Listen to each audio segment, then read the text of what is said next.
தலைப்பு: இந்திய பெண்களின் தற்போதைய நிலைமை. கதை திரைக்கதை இயக்கம்: குரு சிவயோகி. முக்கிய கதாபாத்திரம்: பெண்கள். துணை கதாபாத்திரங்கள்: குடும்பம் மற்றும் சமூகம். பாடல்களின் எண்ணிக்கை: 6. அறிமுகம்: கடந்த கால இந்தியாவைப் பற்றி, சுதந்திரத்திற்கு முன்னும் பின்னும் இந்தியா மற்றும் தமிழ்நாட்டின் உடை மற்றும் பெயர்கள்.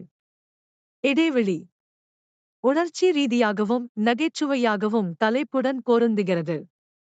கிளைமாக்ஸ்: ஒன்றியூர் பெண்களின் முக்கியத்துவம். 2 பெண்களின் சக்தி. 3. மற்ற பெண்களிடம் எச்சரிக்கையாக இருங்கள்.